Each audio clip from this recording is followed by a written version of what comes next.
Olha o nosso candidato aí, ó, Elias Jabá. Um desenvolvimentista versus 20 liberais. Não é desenvolvimentista, não é mais marxista, não é leninista? Sou Elias Jabur, eu sou geógrafo, com mestrado e doutorado em Geografia Humana pela USP. Eu sou professor de Teoria e Política do Planejamento Econômico da Faculdade de Ciências Econômicas da Universidade do Estado do Rio de Janeiro e também dos programas de pós-graduação em Ciências Econômicas e Relações Internacionais. Eu fui consultor sênior do novo Banco de Desenvolvimento, Banco dos BRICS, ao lado da presidenta Dilma Rousseff. Eu já tenho escrito 7 livros, todos eles sobre a temática da China e principalmente sobre a teoria do socialismo, sendo que o meu último livro, esse aqui, Ele é jabazento, é por isso que é Elias Jabá. É por isso que é o Elias Jabá. Socialismo, governança, classes, ciência e projetamento da China, disponível no site da Boitempo e na Amazon. E também estou presidente do Instituto Municipal de Urbanismo. Estou presidente. Os caras Pereira Passos e pré-candidato a deputado federal pelo PCdoB do Rio de Janeiro. Vai ser eleito, hein? Na zona de fogo contra 20 liberais. Tem alguém conhecido, hein? A minha primeira frase é: livre comércio não gera desenvolvimento. Qual o contexto? Existem diversas teorias de comércio internacional que afirmam, desde Ricardo, que a lei das vantagens comparativas é um imperativo ao processo de desenvolvimento. Ou seja, países quanto mais abertos do ponto de vista comercial, mais o desenvolvimento é comparecível, ou seja, o desenvolvimento ele é como resultado do processo de abertura comercial. Existe uma série de teorias heterodoxas que dizem o contrário, ou seja, que o protecionismo ele é um instrumento fundamental para o processo de desenvolvimento / industrialização, assim como as próprias práticas de Kate Knapp, por exemplo, na história, Estados Unidos, Alemanha, Japão, são práticas em que o protecionismo demonstra se demonstra enquanto necessidade histórica.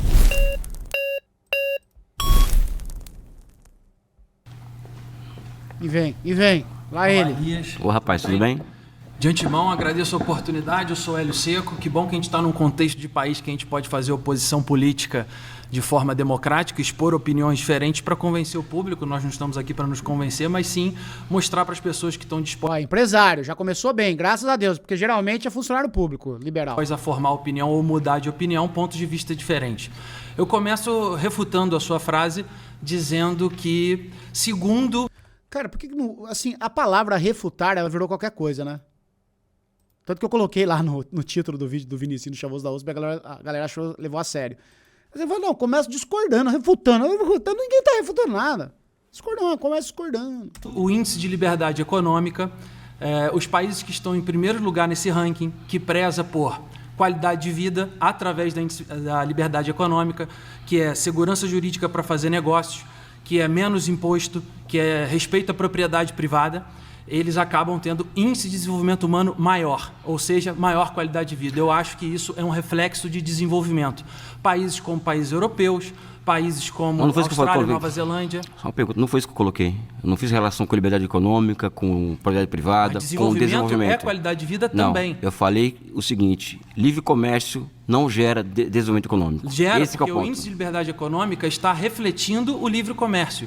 E a desenvolvimento é qualidade de vida. Qualidade de vida medida... Só um momento. Qualidade de vida medida por IDH, que é saúde, acesso à saúde, acesso à educação e renda. Isso é qualidade de vida. Me fala um país com 50 milhões de habitantes, um país com acima de 50 milhões de habitantes, industrializado e que praticou livre comércio. Eu sabia que você ia trazer para o contexto de países maiores. Sim. Talvez índice de liberdade econômica não represente felicidade para você, mas IDH, para mim, é reflexo de felicidade.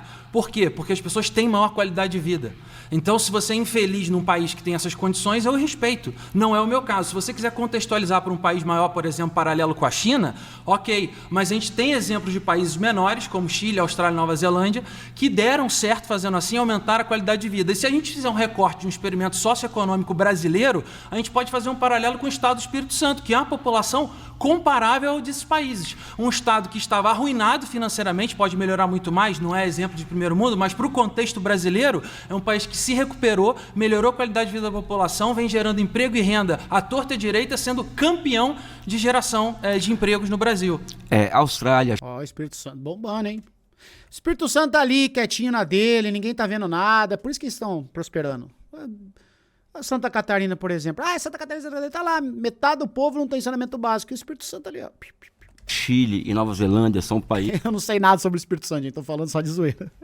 Países que estão na beira da divisão internacional do trabalho, ou seja, são países que não são países industrializados, são países com pequena população e que, portanto, a exportação de cobre, ou a exportação de minério de ferro, no caso da Austrália, ou exportação de leite, por conta, no caso da Nova Zelândia, gera renda suficiente para manter aquelas populações com alguma qualidade de vida. Quando eu falo de desenvolvimento econômico, eu estou falando em complexidade econômica, ou seja, países de alto nível tecnológico, países que alcançaram a fronteira do conhecimento em várias áreas, como Estados Unidos, como Japão, como Alemanha, como França, como Inglaterra, como China, como Coreia do Sul.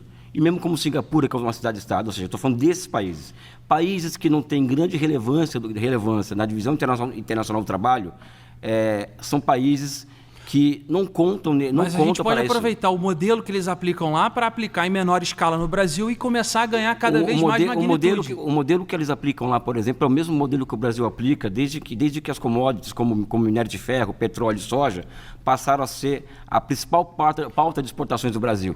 Por exemplo, o Brasil, por exemplo, Nós não estamos falando de commodities, nós estamos falando de liberdade econômica gerando desenvolvimento. Eu estou falando de comércio internacional, você está falando de outra coisa. Desenvolvimento é, sim, também qualidade de vida. Você está falando de uma outra coisa. Qual é o milagre do desenvolvimento econômico pela liberdade econômica? Eu vou explicar esse milagre. Por que o padeiro acorda todo dia 3, 4 horas da manhã para fazer pão? Porque tem demanda. As pessoas querem consumir pão de manhã, o padeiro acorda cedo. Você não respondeu a minha questão. Só concluir. O padeiro vende esse pão. Esse pão, se for bom, se tem bom custo-benefício, ele cada vez mais vai ser consumido. Esse padeiro abre uma padaria Estou falando em outro em nível de comércio entre países. Momento, ele expande para outro. Realmente é uma boa comparação, tá, gente? Se funciona para o padeiro, funciona para os países com mais de 50 milhões de habitantes, que é o exemplo que o Elias Jabbour trouxe aí. Vai funcionar. Se funcionou com o padeiro, funciona com a China. Outros bairros, e à medida que ele tem uma rede de padarias, daqui a pouco ele tem que livre comércio entre os países. Uma panificação. Essa panificação vai produzir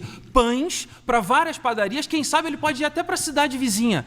Isso não é milagre, isso é capitalismo. Sabe por quê? Porque ao longo de todo esse processo do milagroso multiplicação de pães, ele também multiplicou emprego e renda. Estou falando em comércio de países. Um cara começou como padeiro, ele virou gestor de padaria, ele virou dono de uma rede de padaria, ele virou dono de uma panificadora. Eu estou falando de comércio de países. Pessoas foram beneficiadas. Como isso não é liberdade econômica? Eu estou falando de comércio internacional. Ele precisa de liberdade econômica para o padeiro virar panificadora. Se tiver mais panificadoras, temos mais empregos. Você está falando de outros assuntos. Vai ter mais pessoas acessando renda. Tudo bem. É impossível você ser contra Você está falando de outros. Cara, ele vai fazer pão até em marcha nessa quantidade de pão aí, hein?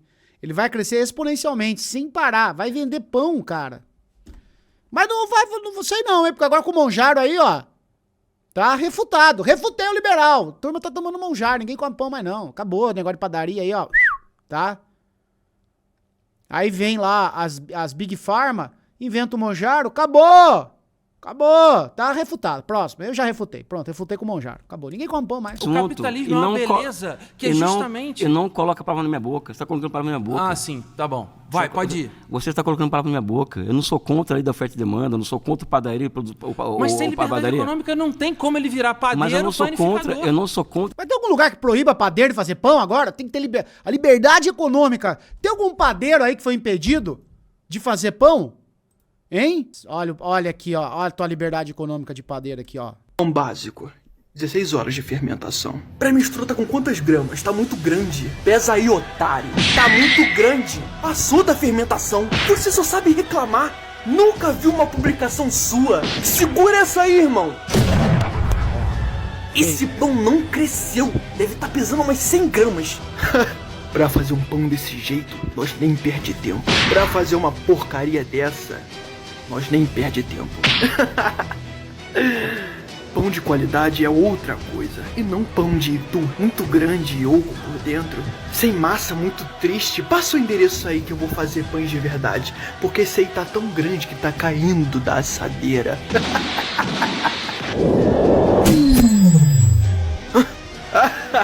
Esse aí é pão de chocolate.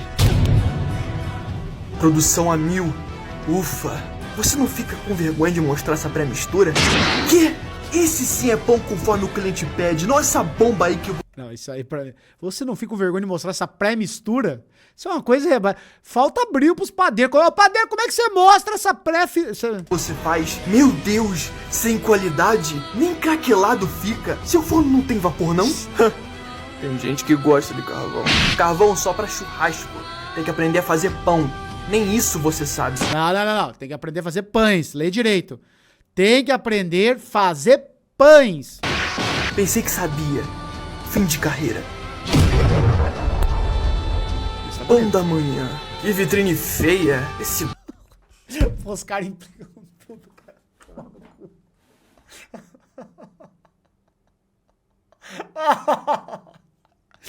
Como? Ô, Liberal, como é que eles vão prosperar? O cara vai implicar com a porcaria da vitrine, velho. Meu Deus do céu. Bolo muito mal acabado. Tem que aprender um pouquinho mais. Vem ter umas aulas comigo, pra você eu faço de graça. Faça-me rir uma hora dessa. Tô com 50 quilos de massa na mesa e você fala isso. O senhor tem que aprender a trabalhar, porque não sabe. Só faz coisa de fundo de quintal. Você tem que aprender a trabalhar com forno e lastro. O quê? O quê? O que tem a ver? Forno, lastro e tubo só dá mais explosão.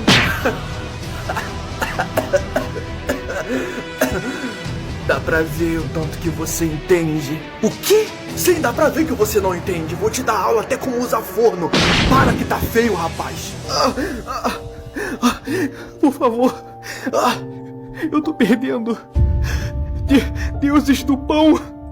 Deuses da padaria de bairro. Eu suplico a ajuda de vocês. Por favor, me ajude.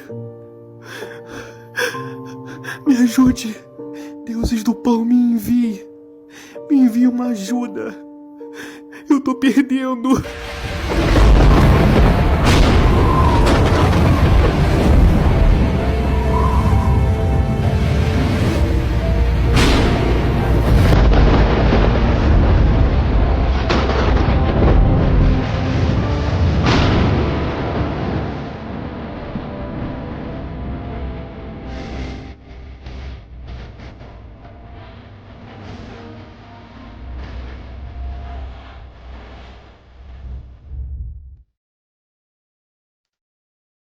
Acabou?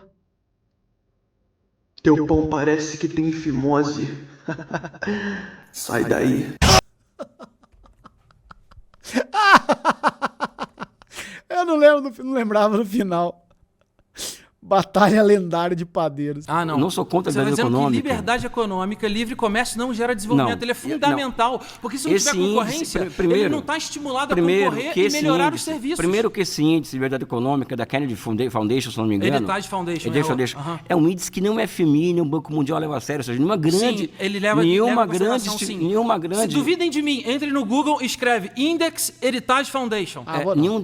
Nenhuma dessas fundações internacionais levam a sério esse índice. O que eu estou falando aqui... Entre no Google e confrontem a afirmação Eu dele. estou falando aqui de comércio internacional. Eu não estou falando do padeiro e vai comprar o pão. Eu estou falando de maçã, está falando Você de está banana. falando de commodity, mas a commodity, assim tô como falando o de pão, banana. precisa de livre concorrência para ter justamente a competição Só uma que coisinha. induz as pessoas a Eu quererem estou ser falando- melhores, vender eu produtos estou com melhor falando- qualidade, com melhor custo-benefício. Eu estou Para o falando consumidor de quer gastar maçã. menos e consumir mais. Estou falando de maçã, estou falando de banana. Não adianta Entendeu? você fazer essa falsa correlação. Pausa. Falta correlação.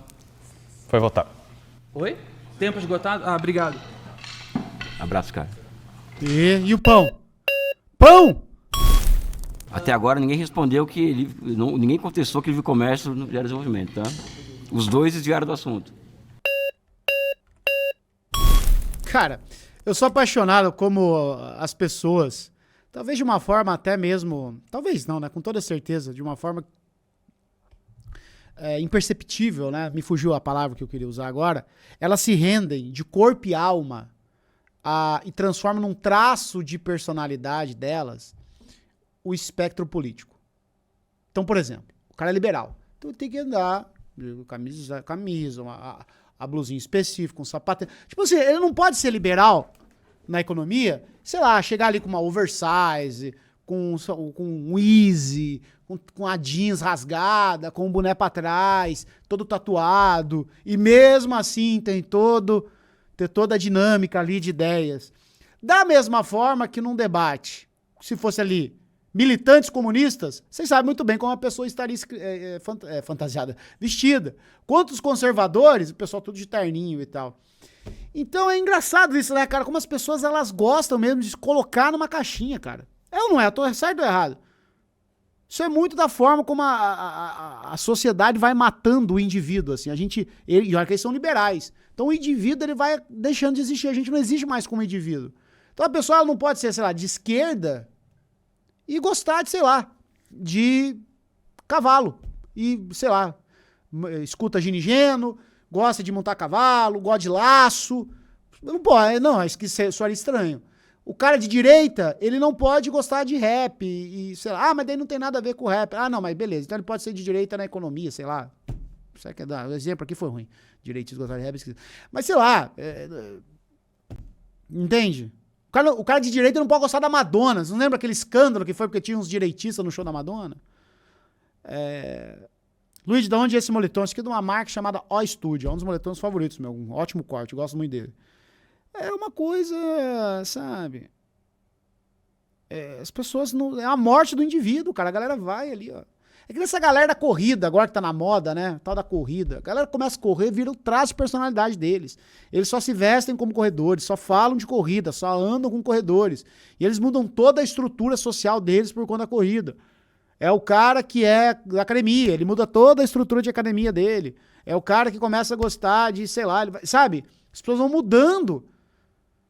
Todo o entorno dela, é a morte total e completa do indivíduo. É por isso que, olha só, vou me aprofundar no debate.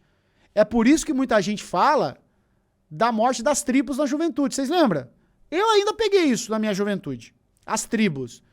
E olha que aqui era o interior, não tinha tanta tribo assim, né? Mas a gente tinha ali os cowboyzinhos, tinha os boyzinhos, aí tinha a galera roqueira, tinha os roqueiros aqui, aí tinha a galera que era do rap, que andava lá com as calça bag, calça de skatista e tal. E é isso, tinha os boyzinhos, tinha os góticos, aí quando era feriado, naquela época vinha muita gente pra Salto Itararé no feriado, aí vinha gente da cidade grande, aí tinha os emos, tinha os clubbers.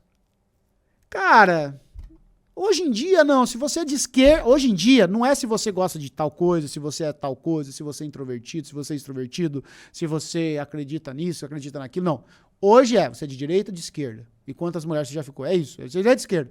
E aí a partir disso a sua personalidade é feita. Então as pessoas constroem a personalidade dela única e exclusivamente dentro de um contexto de quem elas votam. Qual partido, qual ideologia e tal.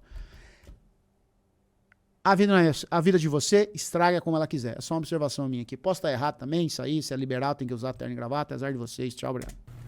E aí, rapaz, você tá bem? Tudo bem, Elias? Deu pra fazer o corte? Não me preocupe com isso, não. E debate pelo amor ou debate? Mas essa parada das tribos não é sobre transformar um gosto coletivo no traço de personalidade? Cara, mas isso é coisa de adolescente. Adolescente é assim, entendeu? Há uma diversidade. Adolescência é assim, cara. Ah, não, eu sou roqueiro, então você... Mas isso tá acabando, porque as pessoas estão ficando ou isso ou aquilo, sabe? Esse é o meu ponto. E aí a pessoa vai ficando adulta, ela vai matando ainda mais a personalidade dela, porque ela tem que se encaixar num estereótipo, sabe? Bom, eu sou Fabrício Filho, sou líder do Movimento Livres do Estado de São Paulo e atualmente chefe de gabinete na Prefeitura de São José dos Aí, ó, esse é o clássico aí, ó. Servidor público, liberal do servidor, é desse negócio. Campos. Eu trabalho num município muito liberal, orientado ao liberalismo. Nós temos governos já há algum tempo ali que desenvolvem políticas liberais no município. Qual? E como você é pré-candidato a deputado no Brasil, eu queria te convidar a discutir o Brasil dentro do seu tema. Claro. Ok? Então você fala aqui que livre comércio não gera desenvolvimento econômico. Mas você fala da China, dos Estados Unidos. Município liberal é osso, hein, cara? Isso e aquilo, e esquece de debater o Brasil. E é importante a gente discutir o Brasil, porque São José dos Campos. Olha, diz que é cidade boa, hein?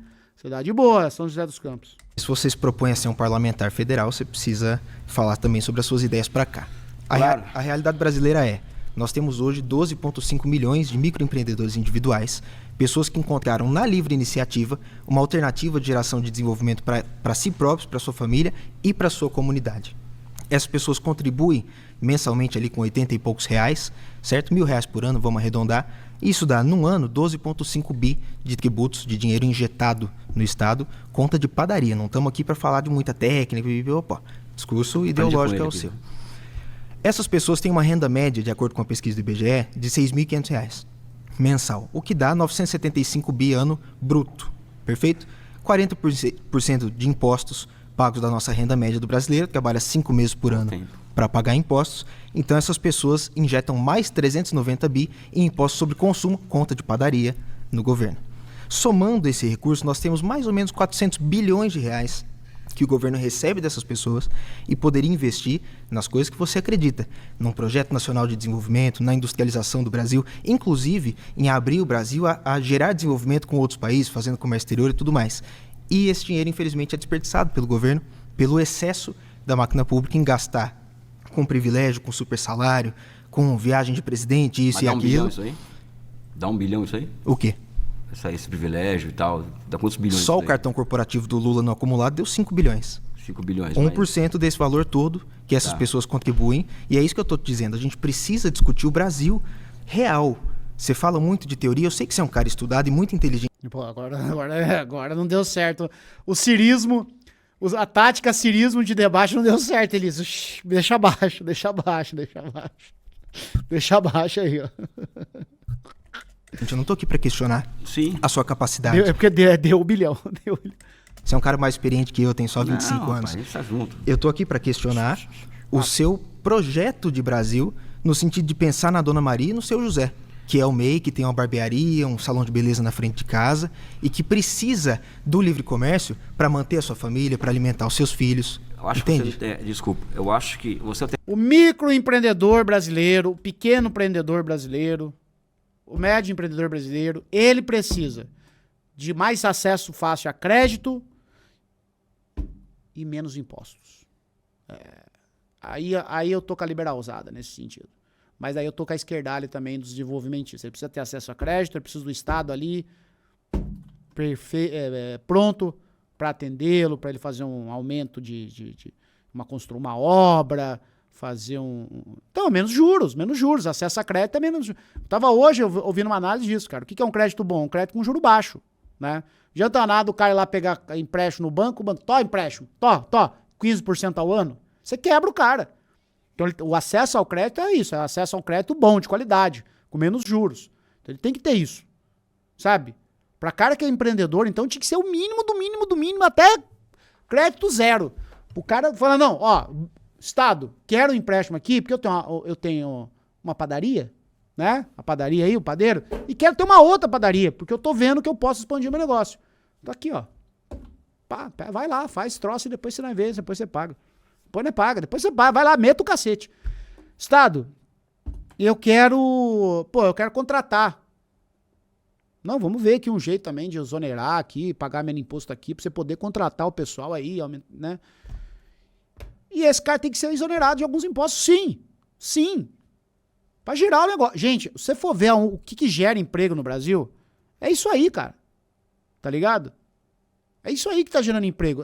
Dá pra puxar o dado aqui. O certo é pegar esses dados e ir esfarelando ele, assim. Então, tipo, até onde eu sei é o setor de serviço, né? Que mais emprega no Brasil. Mas aonde tá? Se pudesse ter uma coisa que mais emprega, vocês vão ver que é tudo isso, cara. Então é duro, cara. Tem que ter... Eu sou a favor, ó, polêmica aqui, ó. Sou a favor do trabalhador, etc, mas eu sou a favor do empresário, do pequeno empresário, sim. Eu tô 100% fechado, porque eu tenho muito amigo empresário. E, Luiz, de empresário deve ser... O cara tem uma lojinha ali, o outro tem uma farmácia, o outro tem uma loja de cosmético. Pô, essa galera, gente, sofre, viu? E é o povo que emprega no Brasil. Sofre, bicho, tá? Porque rala pra dedéu. Rala para um dedéu. E esses não trabalham. Esses trabalham. Sabe quando tem essas polêmicas? Já estavam... o empresário trabalha 7x0. O pequeno empresário trabalha, gente. Ou vocês não conhecem um pequeno empresário. Esses trabalham muito. Porque o que acontece? Muitas vezes, eles não têm como contratar mais funcionário. Né? Não tem como contratar mais funcionário. E aí, eles têm que fazer os turnos, cara. Eles têm que fazer os turnos. Então, essa galera sofre, cara. Eu conheço, todo mundo conhece. Todo mundo. Eu morei em bairro periférico em São Paulo por 12 anos, 13 anos. Cara, você tinha lá o mercadinho, abria um extra ali, falia o mercadinho. Porque não aguenta concorrer, cara.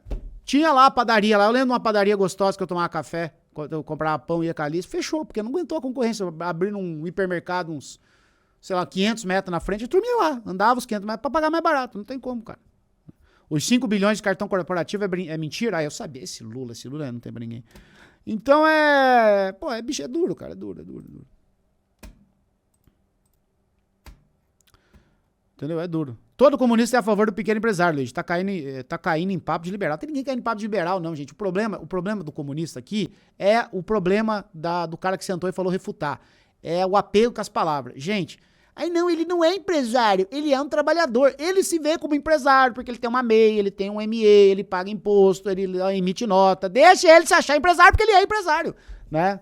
Ninguém tá caindo no papo de ninguém, sabe? É porque às vezes a pessoa fala, você não é empresário, você não é... Não é assim, porra, tá?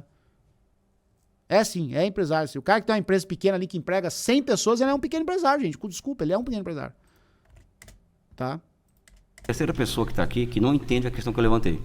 Tá? Não, eu entendi. Só que eu entendi que você quer falar de mundo e eu tô falando de Brasil. Você quer ser deputado no Brasil, não na China. Esse é o grande ponto. A terceira pessoa que talvez não tenha entendido ou está trazendo questões novas para cá. Tá?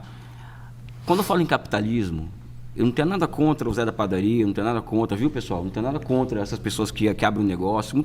No socialismo, o que mais tem é isso também. O microempreendedor individual, se você for na China, por exemplo... pessoal, eu estou falando uma coisa que eu conheço. Tudo bem. Se vocês querem falar Respeite da China, seu ponto de vista. vão na China e estudem a China. Senão vai passar vergonha, entendeu? O que mais tem na China, por exemplo, no Vietnã, que são dois países socialistas de mercado, vamos dizer assim, é um microempreendedor individual. Então, mas eu só estou sugerindo que, como você estudou muito a China, você estude também o Brasil antes de querer ser deputado no Brasil. Esse é meu ponto. Isso aqui é o seguinte, eu não tenho nada contra o pequeno nível, aliás, tem que zerar imposto sobre esse pessoal.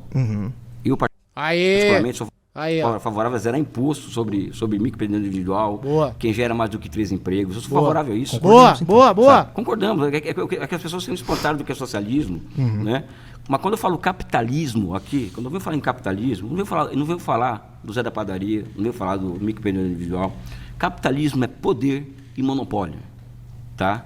Isso é disso. Seu ponto de vista, ok. Não, é a história do capitalismo. Os países do mundo, eles se apresentam ao mundo a partir dos seus grandes monopólios e dos seus grandes oligopólios.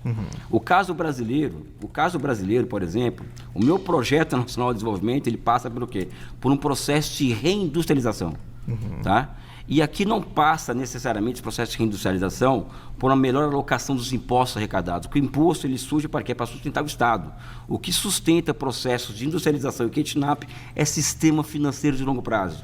Ou seja, é outro rolê, como diz aqui em São Paulo, né? É outra coisa. Mas você quer industrializar através da máquina pública. Não, eu quero... da iniciativa pública, de um grande projeto nacional. Isso é mantido com dinheiro de tributo. A partir da mais ampla utilização do princípio da demanda efetiva, né? A partir do gasto público via bancos públicos. Para quê? Para que abra-se condições. Sabe para quê, pessoal?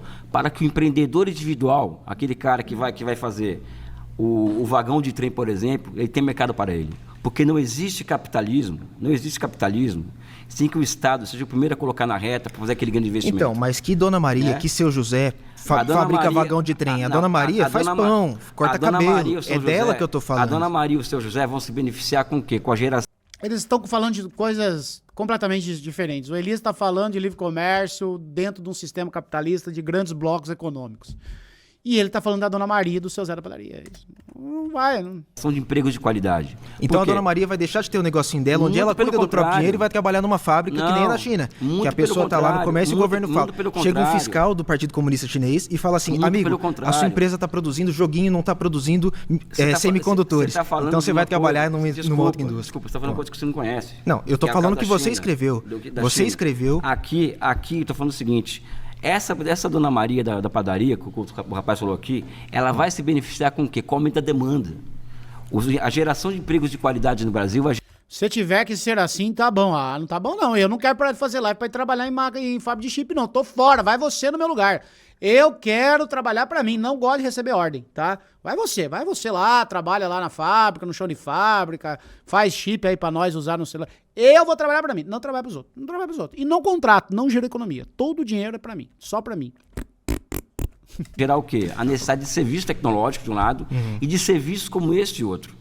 Né? Então, para quem está preocupado com o microempreendedor individual, ele deve ser o primeiro militante a favor de um projeto nacional de desenvolvimento baseado na reindustrialização do Brasil. Verdade. Porque a demanda desse pessoal aqui que está preocupado, e eu também me preocupo, eu não sou contra o microempreendedor individual, muito pelo contrário, eu debato na esquerda sobre isso.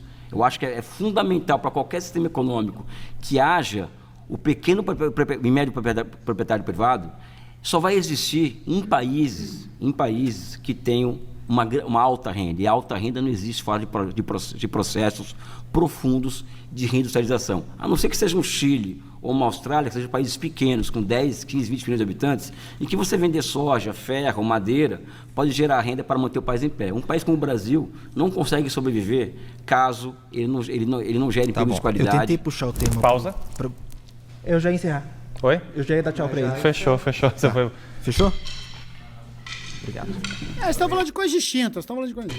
Muito bom.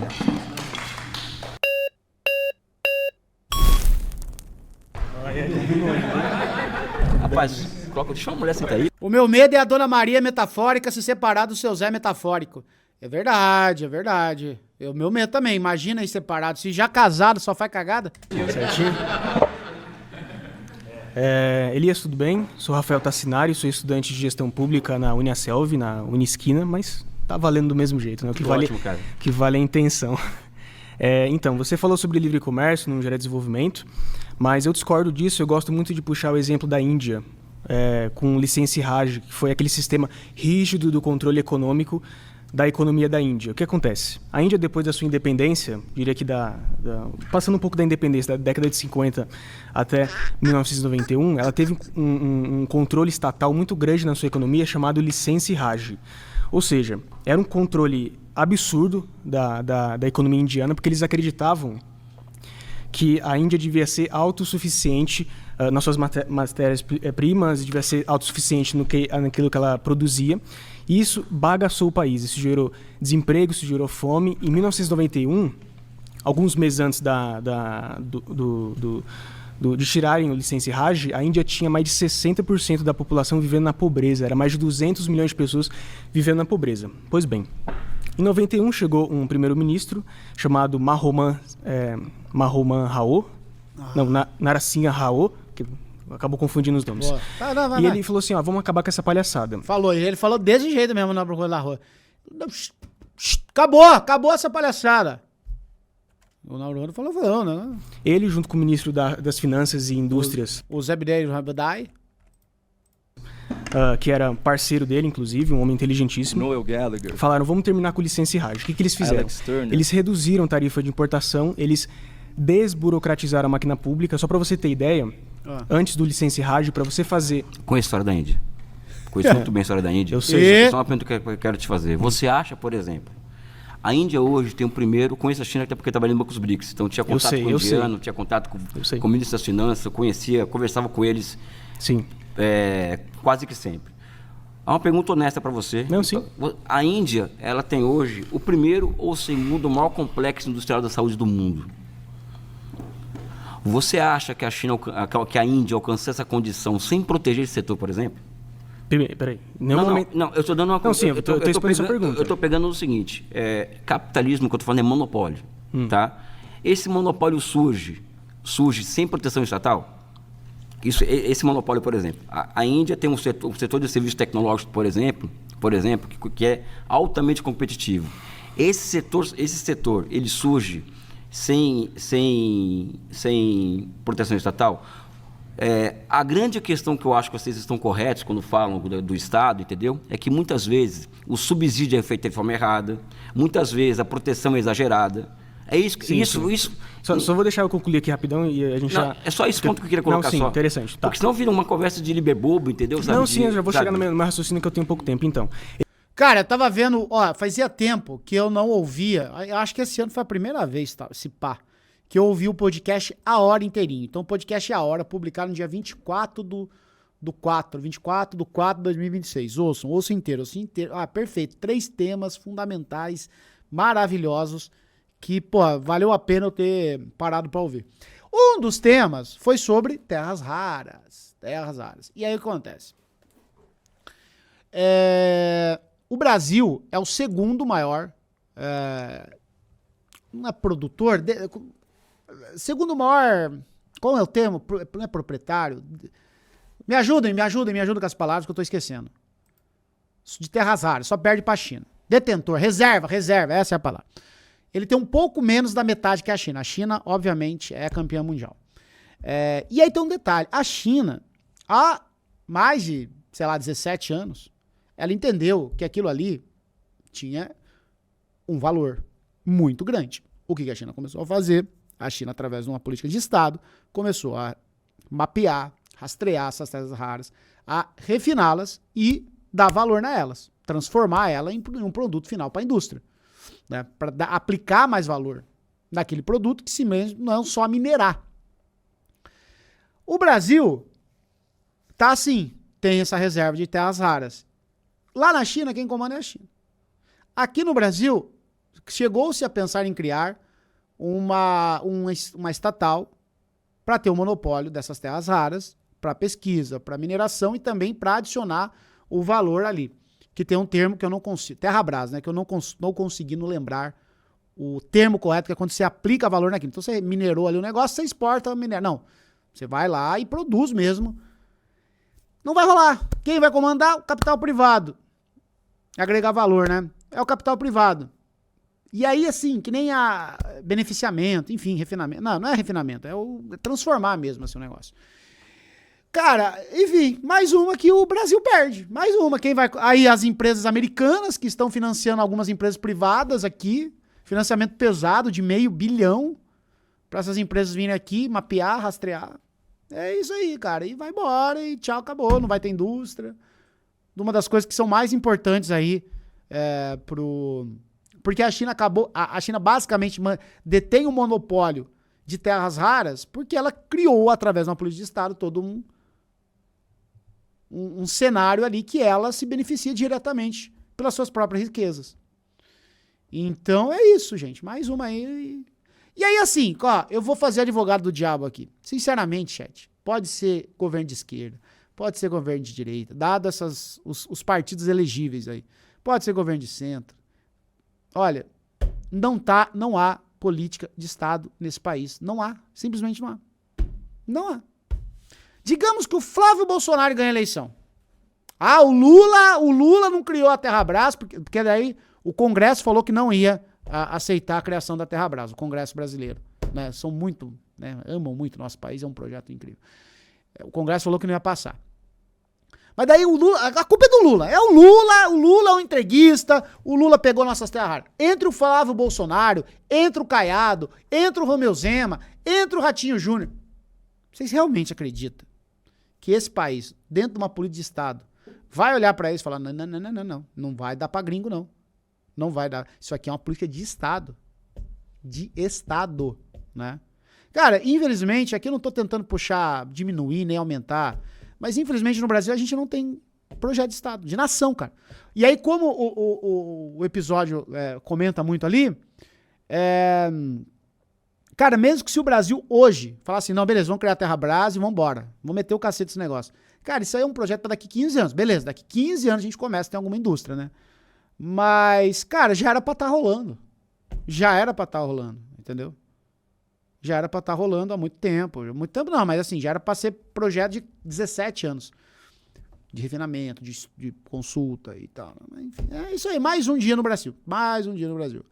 E o agro não para. Eles tiraram o licença RAGE, eles desburocratizaram. Só para você ter ideia, a taxa média que o empresário usava para importar bens de capital, o que é bem de capital? É tudo que ajuda a produzir alguma coisa para o consumidor final. Maquinária industrial, robô industrial, trator, só para a gente entender o que é bens de capital. A taxa média chegava até 300%, ou seja, eu sou empresário, quero gerar emprego, gerar renda e quero comprar uma maquinária industrial. Em vez de eu pagar R$1 milhão, vamos dizer que é reais, tá? Para ficar mais fácil. Pagava 3 milhões. Pagava 3 milhões, 4 milhões. Fora isso que tinha uma enorme corrupção, e para você conseguir as licenças era um absurdo. Quando acabaram, de 92 até 2005, a Índia aumentou o seu investimento estrangeiro em 316%. A Índia, naquela época, tinha 60% das pessoas vivendo na pobreza, na extrema Você pobreza. conhece as regras de investimento estrangeiro na Índia? Entendi. Você conhece as regras para investimento estrangeiro na Índia? A fundo, não. Mas deixa eu concluir. Não, deixa eu concluir. se você não souber, você não tem como argumentar. Não é como argumentar. Eu tô falando de fato. Então, assim, tá acabando o meu tempo. Tirar o licença RAGE, desburocratizar a economia da Índia, reduzir tarifas de importação, reduzir o peso do Estado, isso é fato. Não adianta você vir aqui e falar que não é. Gerou emprego, gerou renda, gerou desenvolvimento econômico. Claro que a Índia tem desigualdades, a Índia tem coisas que a gente precisa resolver, e são muitas, só que, de fato, gerou desenvolvimento. Eu pergunto para você, a gente acaba... Luigi, hoje, 14h30, tem pronunciamento do governo sobre as bets. Será que vão proibir? Ó, proibir não, mas vai falar contra, porque isso em ano eleitoral é importante. Porque o governo tá pesquisas muito bem realizadas, boa amostragem, bem coordenadas, mostram o tamanho do problema que as bets estão gerando nesse país, num nível que, por enquanto, ele é invisível assim, ó, pra eu, você. Mas já tá fazendo um estrago gigantesco. Um estrago gigantesco. Então, o governo, sabendo disso, vai tentar criar ali, olha, vamos proibir, olha, eu sou contra e tal. Mas bet só tem uma solução, todo mundo sabe qual é. Eu falei que eu não toco mais em assunto de bet, porque não vale a pena. A gente perdeu essa batalha. Eu não toco mais em assunto de inteligência artificial, porque a gente perdeu essa batalha. E eu tinha prometido que eu não tocava mais em assunto de comunicação da esquerda na internet, que também é dar murro em pão de faca. Mas enfim, vamos ver. É o meu tempo. Para você, Elias, responda sim ou não. A redução da pobreza e o aumento de renda faz parte no processo de desenvolvimento de um país? Claro, pô. Então, como que você pode continuar dizendo que livre comércio não gera... Fechou. Não posso continuar, né? Aí, ó. Já perdemos o momento histórico da proibição. Cara, é uma pauta que eu me machuca muito, porque é exatamente isso. A gente viu o começo disso, cara. A gente viu o cenário se desenhando. Hoje, falando sério com vocês, abrindo meu coração pra vocês, vocês acham que... Olha o tamanho do lobby que vai ter. Você acha que tem capacidade de um país que não tem projeto de nação fazer algo assim? Toda a imprensa, toda a mídia, o esporte mais famoso e amado pelo Brasil, influenciadores a dar com pau, canais de YouTube, canal de análise, canal de imprensa, canal de notícia, twitteiro, instagrameiro, riozeiro, tiktokeiro, youtuber, sabe?